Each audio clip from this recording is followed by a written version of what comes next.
How's it going, everyone? Today I want to do a video on another reaction video.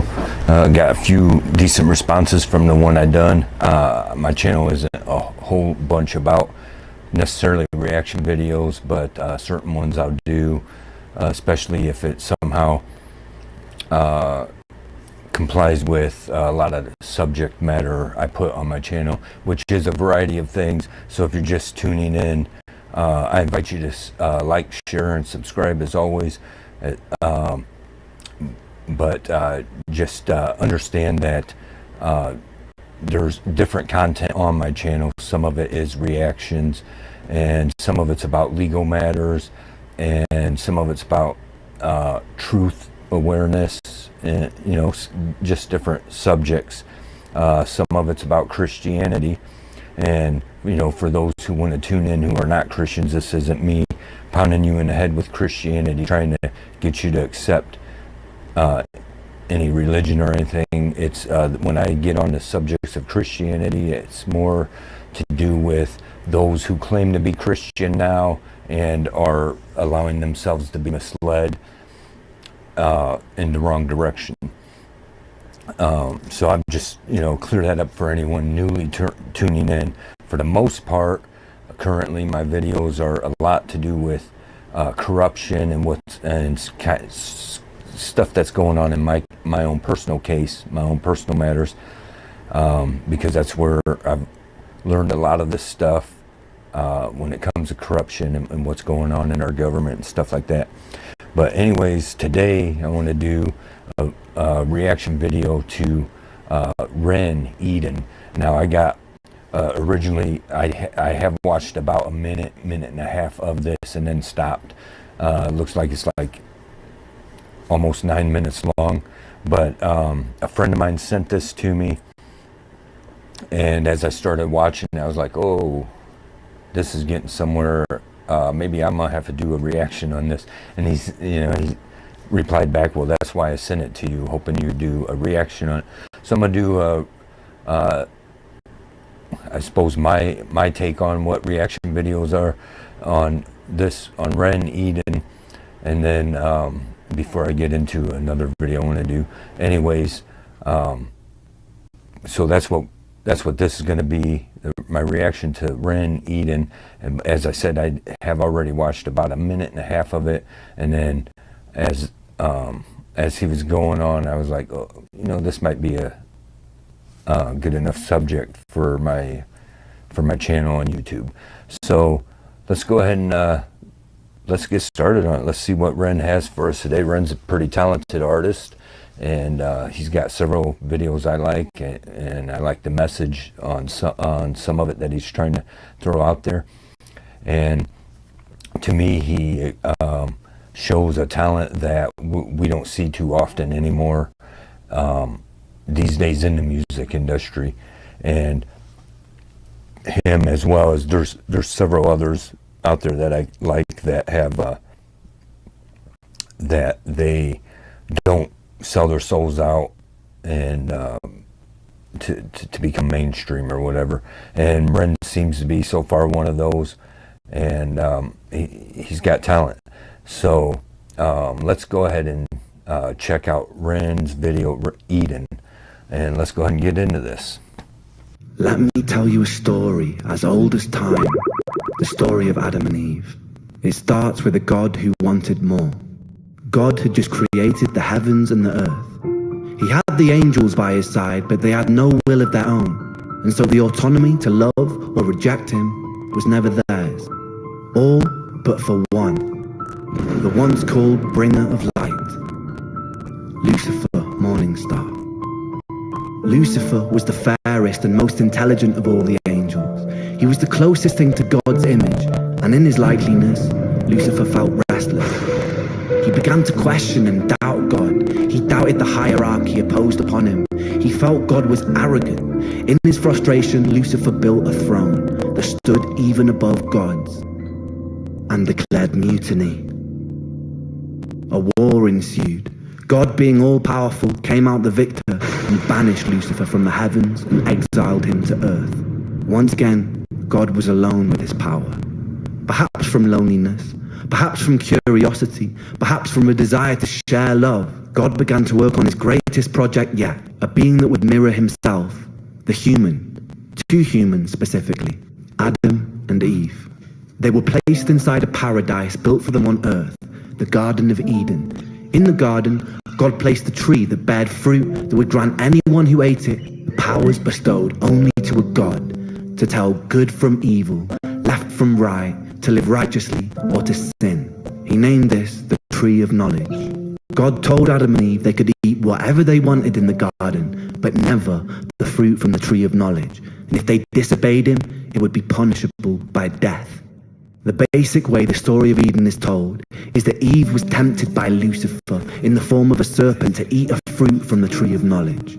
Convinced, she bit the fruit. She passed it to Adam and he did the same. Suddenly, ultimate knowledge filled their minds and they realized they were naked and felt shame. God discovered this betrayal and felt angered. He exiled Adam and Eve and cursed them with the life of a mortal. They would work, they would bear children, and they would die. The fate of a human. Now look deeper. So I'll stop right there for a minute. I get what he's saying right there, right? As most of us do, and this is how the general overall outlook is on the beginning of life, right, for us. But you got to be careful on what you allow into your mindset. And one is some people's own take on things. And is that take coming from, are you getting that observation from what the truth is that is written and is documented, or you're taking half of what that is and then filling in the blanks yourself with your own theories or whatever. You know, and I'm not going to try to cut on him for how he sees it to be, but let's stop for a minute and realize that, one, God didn't create us out of loneliness. I don't believe that at all. He was surrounded and is surrounded by all kinds of beings, right? I don't believe that he was that we were invented out of loneliness, and but the general observation is there that the devil came in and tempted Eve, and from there it's turned into the destruction and that's what the truth is, okay? Whether you want to see that or not, Adam and Eve, that's where it come from, you know. And like I'm gonna do some videos later on the observation of Lilith, right? And the truth is, you got these theories out there, but the truth is, in my perception of it, Lilith and Eve are one and the same. But that's a subject for another matter, right? But that just sparked that. But the main thing where he's wrong is, and a lot of people do this, is we say, well, because they were forbidden to eat from the tree of knowledge, right? And the fact of the matter is they were forbidden to eat from the tree of knowledge of good and evil. Okay, it's not the tree of knowledge, it's the tree of the knowledge of good and evil. And I mean, that's not way off from what he's saying, but it's these little things that can slip us up, and we need to realize that we weren't being forbidden from any tree, except one, right? And we weren't forbidden from knowledge, we were forbidden from the knowledge of good and evil.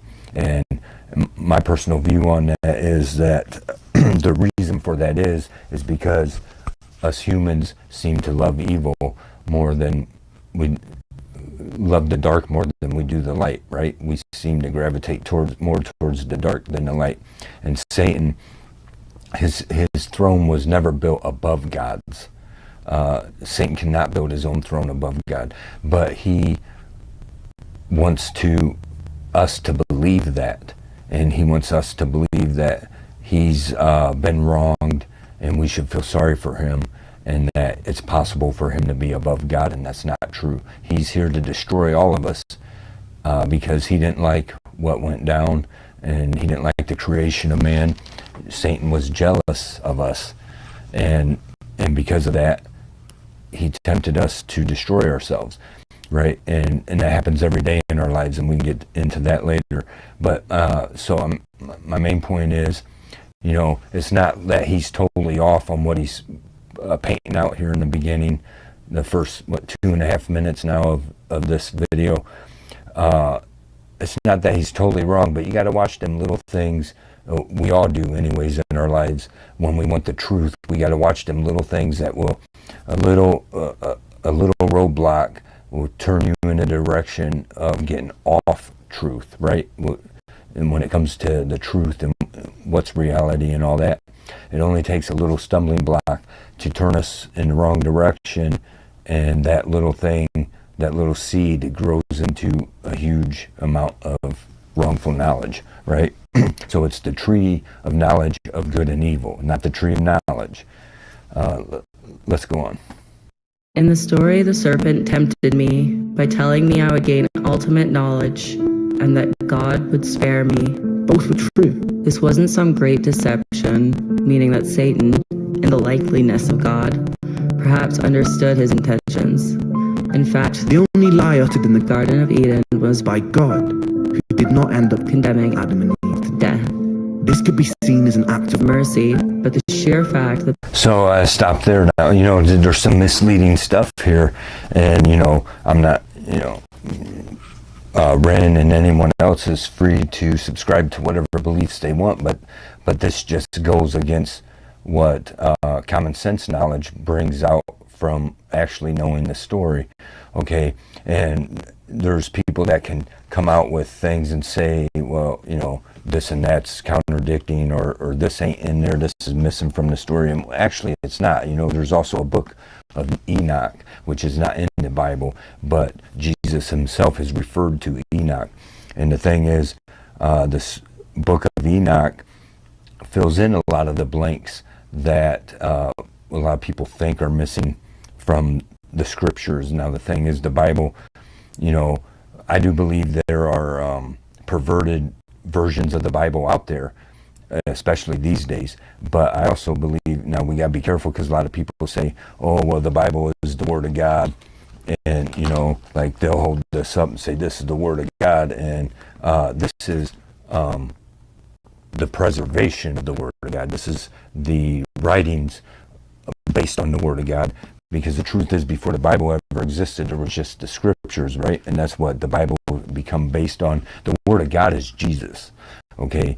In the beginning was the Word, and the Word was with God, right?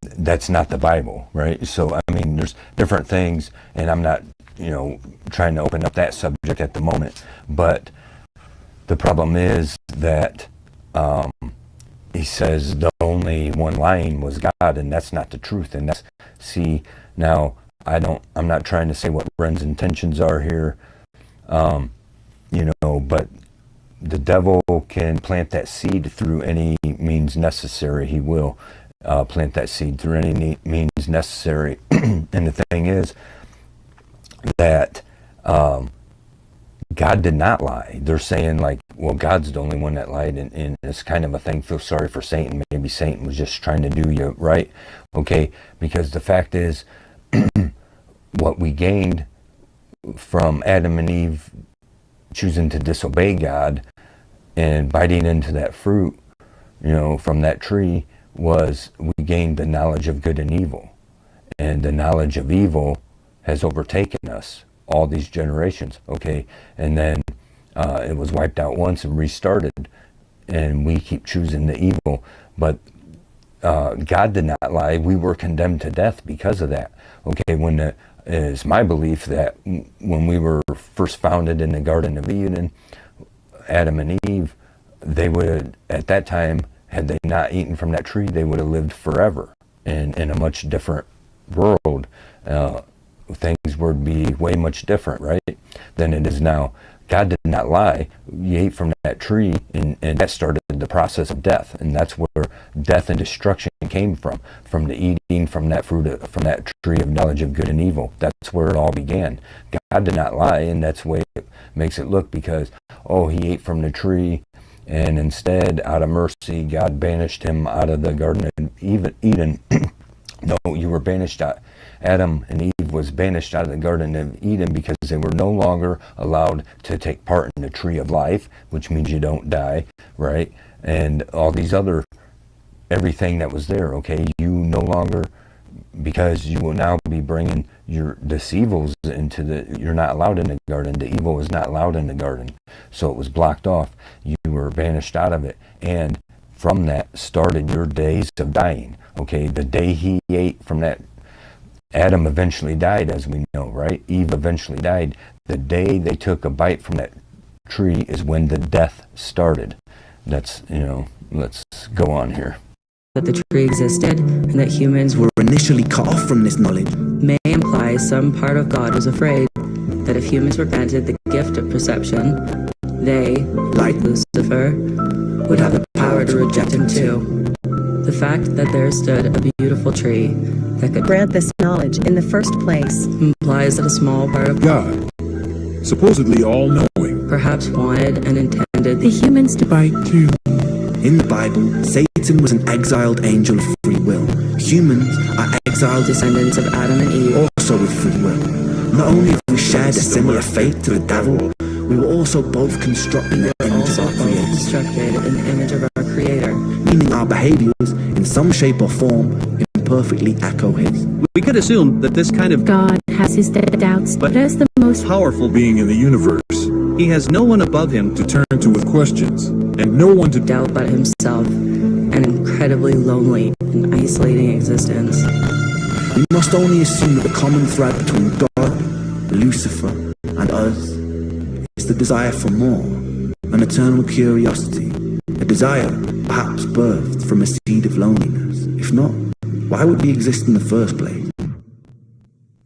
The constantly looping bittersweet irony is whether gifted by some omnipotent God or simply a byproduct of billions of years of evolution, here we stand in 2023 as creatures with free will, the only creatures that understand and define good from bad, creatures with the potential of a God. And what do we do with that free will, my friends? We willingly walk to the edge of a cliff. In the name of progress, we jump off the precipice. The empires we build ravage the earth. The natural order of things are necessary to survive. Any systems which do not honor homeostasis eventually perish. Our free will overrides our own biological instinct. We can take more than we eat. We can kill more than we need. We can willingly create weapons with the potential to burn everything we build to the ground. We willingly decide to bow at the altar of greed, the most insidious and destructive of all sins. We put our faith in corporations who pose as rulers. We willingly allow ourselves to be led by outdated power systems ran by corrupted politicians and bloated dictators who claim domain and dominion over an open and free land. We willingly elect the corrupted when the decision was always ours to build something better. We willingly create and impose separation because of beliefs that we are force-fed through our phones and television sets. We always had the will to reject these things, but we adhere to them as though they were the laws of physics. War, famine, pestilence, greed, these aren't things imposed upon us by an all-powerful God or by his demonic adversary. They are here because of us, not because of free will, but because of our inability to use it. We must be motivated to be better, not out of... Now I'll stop right there. I see the direction he's going, and I'm, can't take a whole lot from that. A lot of what he's saying in there is true, but we got to be careful about how we allow this to dictate our perception of God, right? Because now the thing is, a lot of these things were given to us from the adversary, the devil, and that's the truth. If you read back and do enough research, you will see that in the beginnings, sometime after we were thrown out of the Garden of Eden, that this fallen angels were here on earth, and they, which, you know, in a lot of folk tales and stuff like that, became known as gods, like, you know, like Thor, Zeus, you know, all these different gods and goddesses that are known through these other pagan beliefs, I suppose is what you'd call it, right? But what these so-called gods and goddesses were were the fallen angels in the Nephilim, which came about from the fallen angels. And we had giants back then, and there's a lot of this stuff people don't even realize to be true. And the thing is, those fallen angels are what instilled in us a lot of knowledge. We had a lot of technology before the flood than people even want to realize. We want to say, oh, how did this happen and how did that happen? There's technology available then that we may not even be aware of yet for our own selves. And that's because at that time they had the fallen angels come in here sharing the knowledge. And like I can't quote it right off, but there was the one that was a metal work, you know, that was all knowledge of metals and showed us how to work with steel and create weapons and kill each other. And you know, it's these different fallen angels that shared their knowledge with the people, and they became known as gods for this knowledge they shared. And they weren't really gods, they were fallen angels who were thrown out of heaven, and because of their evil ways.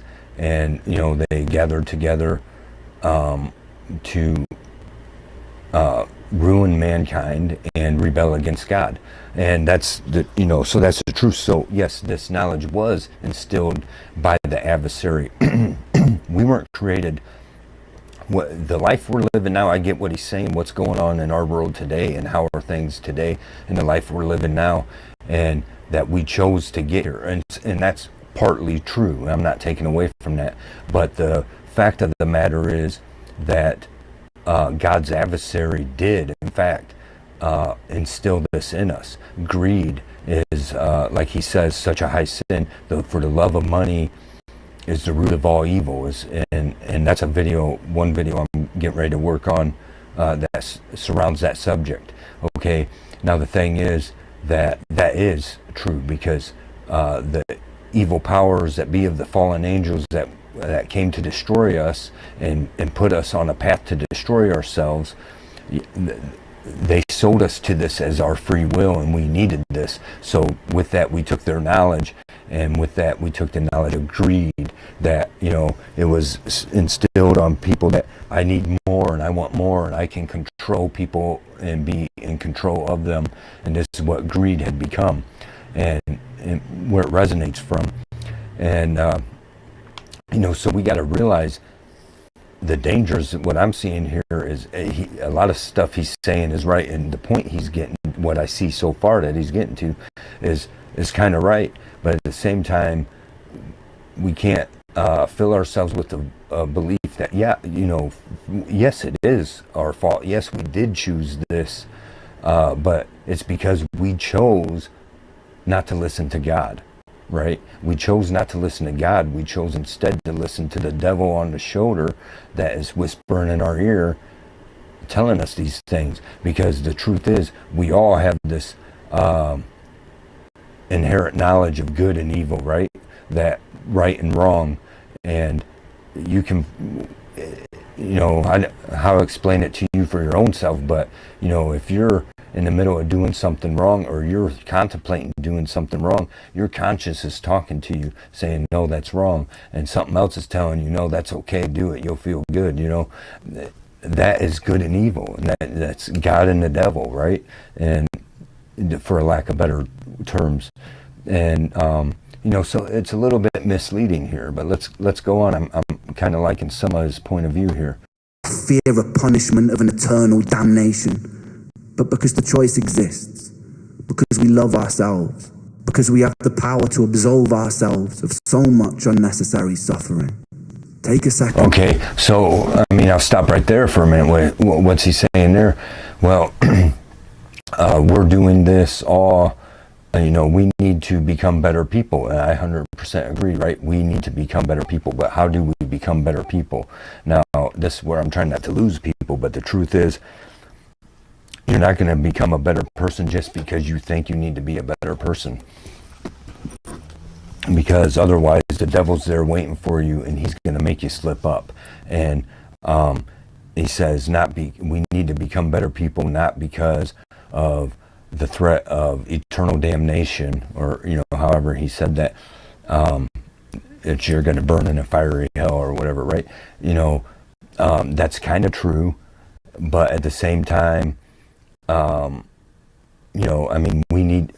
expects us to want to be good people, period, that we choose to be good, not just because he's threatened us with eternal damnation, right? But the thing is, we need to understand, we need to not take away from that. We need to understand that the fact of the matter is, if we don't want to contribute on our part to be part of a better world and to act better, there is eternal damnation on its way. And why is that? Because there are people that choose to be good people. And those people that choose to be good people are the ones suffering because of the majority of people that choose to be bad, right? But overall what he's saying, it's our choice. That's our free will we was given, and it is true. But we were given that by God, and God expects us to use that free will to choose good over evil. And there is a reward for us if we do that, right? Let's go on. To be in this very moment. In this moment, how much suffering is happening all over the planet right now? How many people are dying of illnesses that could have easily been cured, but aren't because of the selfishness and greediness of humanity? How many people break their backs and reject their own passions to simply afford bills and food? How many of us crave distraction from existence? How many of us numb that pain in whatever way necessary? How many children are being abused? How many people sleep cold and hungry on the streets? How many of us become cogs inside a machine that is destroying itself? How many soldiers have been forced to fight in meaningless wars? How many humans have killed for ideals they don't believe in or understand? How many people have died for the greed of another man? And how much of this was avoidable? As written in the Bible, Satan was not condemned to hell. Satan was condemned to earth. He lives there amongst other creatures with free will, who always had the choice and still chose their own undoing. Ladies and gentlemen, this is our self-made hell. The bittersweet irony is this is a creation of our own design. I'll leave you with this. Consider what you have done here today. You have worked together as individuals, collaborating to form a giant neural network, a hive mind capable of achieving incredible things. We have lent on each other's strengths to solve puzzles and decipher riddles, and we've done so to win money. Imagine applying that same spirit and determination to creating the closest thing we have to paradise here on Earth. By using the power of collaboration, we can work together to even the playing field for everybody. Our dystopias can become utopias. Our Jahannams can become Jannah. Our hells can become heaven, right here on Earth. And this sentiment applies to atheists, agnostics, and believers alike.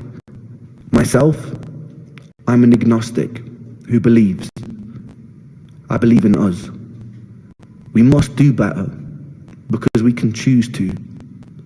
We must be better simply because the option exists. Thank you.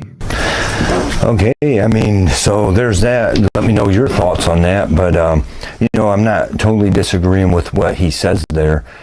We must choose to do better. That is true. And simply because we can. I want to just point out that we can't blind ourselves to the truth, because the truth is, it is God and the devil, right? And the devil is here on earth, and he knows our plans, and he is here to sabotage us, because as he pointed out, he shows these things that we can do. We can come together and do great things, and we do this many times.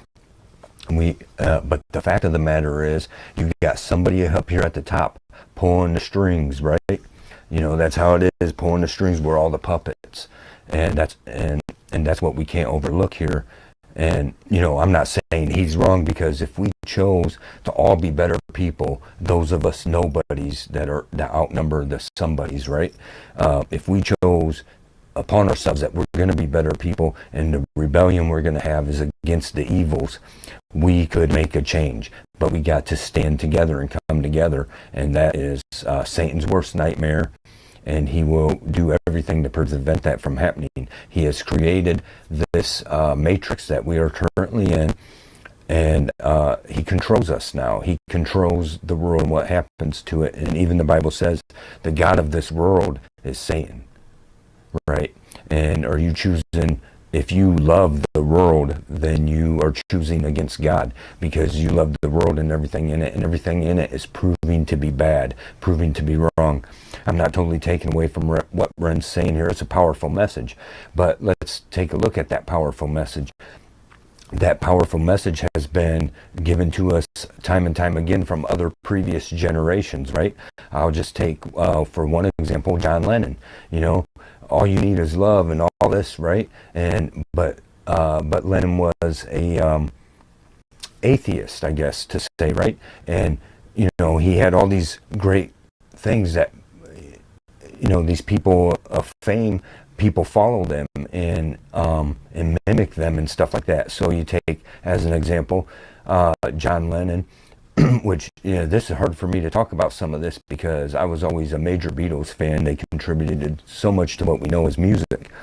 But the thing, and I was a big fan of John Lennon because of the message he tried to send, but there's something missing from that message, and we can't take away from that, because until we understand the missing part of that message, we will never get it right. This is my point. You take anyone influential from like the 60s and 70s, right? The hippie movement. All these people knew that stuff wasn't right and needed change. But what happened? They allowed evils into their visions.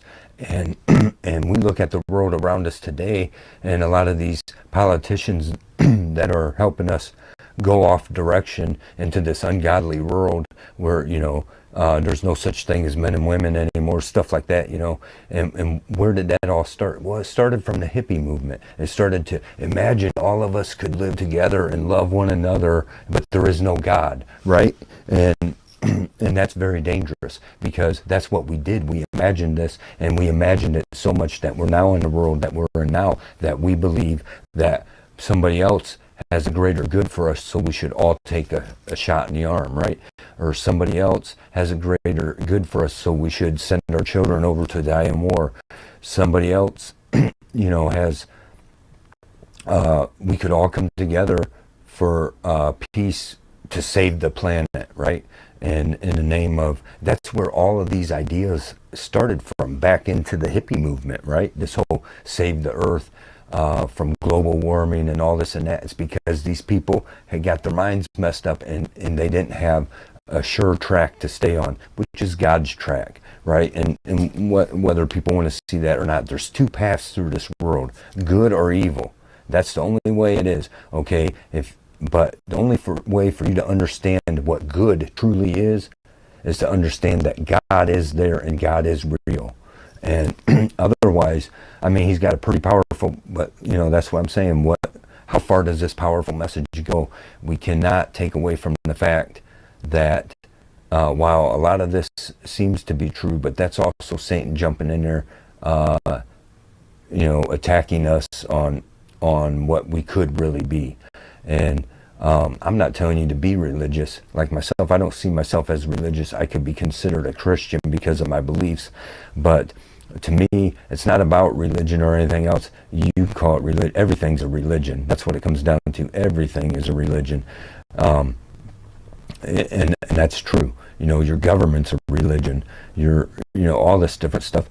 For me, it's good and evil. It's God, my creator, or the person, you know, or the being that wants to destroy me, right?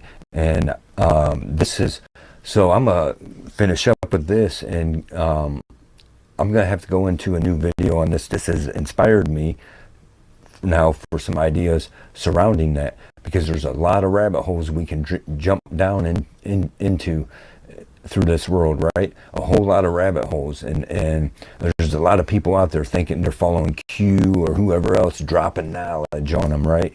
And the fact of the matter is, someone like me who has ran my website for well over 20 years writing about this kind of stuff, a lot of stuff we're seeing now, people like I've wrote stuff that predicted some of these things happening, and others like me have, and a lot of them got pushed off the side under censorship, stuff like that.